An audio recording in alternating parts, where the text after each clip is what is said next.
अस्सलाम वालेकुम जी my dear YouTube family. उम्मीद करती हूँ कि आप सब बिल्कुल ठीक ठाक होंगे। मैं भी बिल्कुल ठीक ठाक हूँ। जान निसार ड्रामा बहुत ही ज़्यादा इंटरेस्टिंग हो रहा है। मैंने ये बात पिछली ही वीडियो में बताई थी कि जो दुआ करती फिर रही है ना, वो बिल्कुल ही गलत है। किस तरह ओपनली उस सरफराज से मिलती जा रही है और बार बार कभी उसके कैबिन में जाके बैठती है, कभी उसे होटलिंग कर रही है। कशमाला ने पहले भी वीडियो बना के जो है ना नौशेरवा को बताया था। अब तो खैर वो सरफराज के साथ पूरे तरीके से डील कर चुकी है ना कि मैं तुम्हें बहुत सी दौलत दूंगी और तुमने बार बार आते रहना है और दुआ को अपनी मोहब्बत का यकीन दिलाते रहना है। और वो तो पहले से ही एक इंतहाई घटिया तरीन इंसान है। वो वही कर रहा है। पैसे के लिए तो वो किसी हद तक भी जा सकता है। वो कशमाला के तलवे तक चाटने से गुरेज नहीं करेगा। लेकिन मसला ये है कि नौशेरवा गजनवी जिसने कभी भी दुआ पे शक नहीं किया था, वो अब दुआ पे शक करना शुरू हो गया है। क्योंकि उसके सामने जो सीन दिखाए जा रहे हैं, जो उसको एक पिक्चर दिखाई जा रही है, वो जाहिर सी बात है उसके मुताबिक ही अमल करेगा। और नौशेरवा का डाउट करना बनता भी है क्योंकि दुआ के अपने लक्षण ही कुछ इस तरह के चल रहे हैं कि जब वो उससे पूछ रहा है भाई कि घर में कोई आया था या नहीं आया था, एटलीस्ट तुम तब तो बताओ ना कि हाँ सरफराज आया था, उसने ये बात की थी। तुम्हारा क्या ख्याल है कि उसको हर चीज का पता चल जाता है? उसके इतने सर्वेंट है, गार्ड्स हैं, उसको ये नहीं पता चलेगा घर में कौन आता है कौन नहीं आता? लेकिन दुआ साहबा जो है ना, वो फौरन झूठ पे झूठ बोलती चली जा रही है। भाई आज अगर तुम उसको नहीं बताओगी तो फिर कब बताओगी?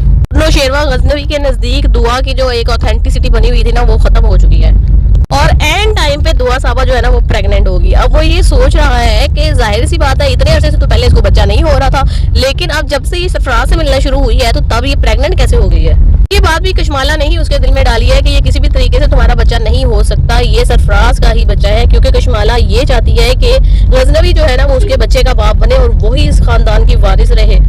गजनवी ने अब दुआ के पीछे अपने बंदे लगाए हुए हैं जो कि हर वक्त उसके पीछे होते हैं। ऐसे बंदे जो कि गार्ड्स के अलावा उसके पीछे, और उसको पता नहीं है दुआ को उनका कि वो उसकी वीडियोस बनाते हैं, वो उसकी कॉल रिकॉर्ड्स कर रहे हैं, हर बात पे उसकी नजर है। अब जाहिर सी बात है सरफराज को तो ड्यूटी कशमाला की तरफ से मिली हुई है, वो तो नहीं रुकेगा। उसने तो पैसे लेने हैं, इसलिए वो दुआ से मिलेगा, उससे बातें करेगा और वीडियो बनती चली जाएगी।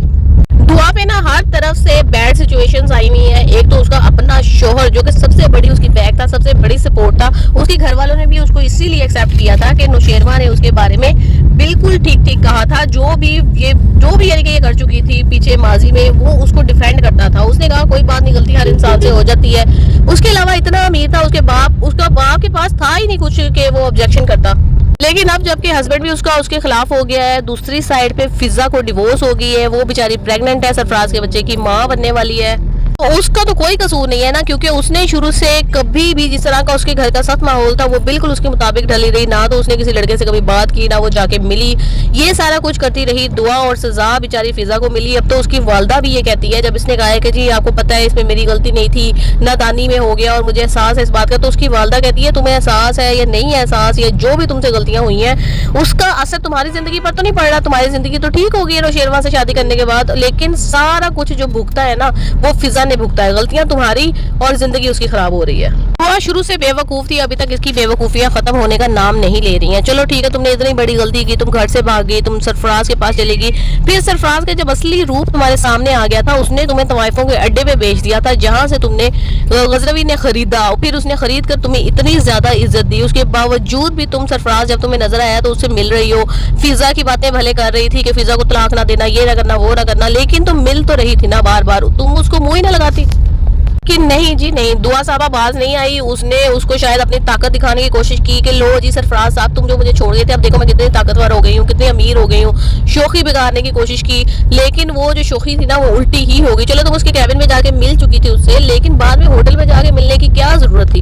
वो भी तुम्हारी वीडियो बनी और फिर अब भी तुम बाज नहीं आ रही हो। वो घर में भी आ रहा है और बातचीत चल रही है, सारी बातचीत खत्म होने का नाम ही नहीं ले रही है। फिजा ने भी सुन ली सर बात, तमाम लोगों ने सुन ली। अब हर पूरे जमाने में बदनाम हो चुकी है और बच्चा भी जो इसका है गजनवी का, वो भी मानने के लिए तैयार नहीं है कि बच्चा मेरा है। लेकिन फाइनल ये होगा कि अब जब उसके फोन टेप करवाएगा वो सरफराज का भी कशमाला का भी, तो कशमाला की हकीकत उसके सामने आ जाएगी। ना सिर्फ ये कि सरफराज से सारा कुछ ये करवा रही है, बल्कि उसको ये भी पता चल जाएगा कि मेरे भाई का मर्डर भी जो है ना वो कशमाला ने ही करवाया है। उसके पीछे रीजन ये है कि ये शुरू से जो है ना गजनवी को पसंद करती थी, शादी से भी पहले से, और शादी हो गई इसकी इसके भाई से।